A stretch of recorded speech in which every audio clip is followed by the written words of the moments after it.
రాష్ట్రానికి సుపరిచితమైన నాయకుడు, క్రైస్తవ సమాజానికి, తెలుగు క్రైస్తవ సమాజానికి ఆయన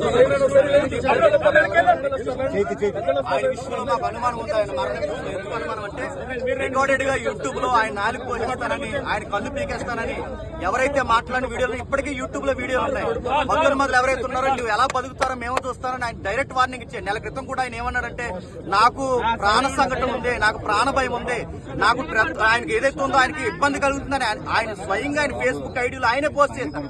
అందుకు మేము అనుమానిస్తున్నాం. మాకు డిఎస్పీ గారి నుంచి మాకు కావాల్సింది ఏంటంటే ఈ యొక్క కేసుని యాక్సిడెంట్ కేసుగా కాకుండా అనుమానితమైన ఎఫ్ఐఆర్ గానీ మాకు వేయాలి, ఎంక్వైరీ చేయాలి, సీసీ ఫోటోస్ మాకు చూపించాలి. మా దగ్గర ఉన్న వీడియోస్ ఎవరెవరైతే ఆయనకు వార్నింగ్ ఇచ్చారో, ఆయన భూమి మీద లేకుండా చేస్తామని ఎవరైతే అన్నారో ఆ వీడియోస్ అన్ని మా దగ్గర ఉన్నాయి. ఆ వీడియోస్ అన్ని మేము డిపార్ట్మెంట్ కి ఇస్తున్నాం.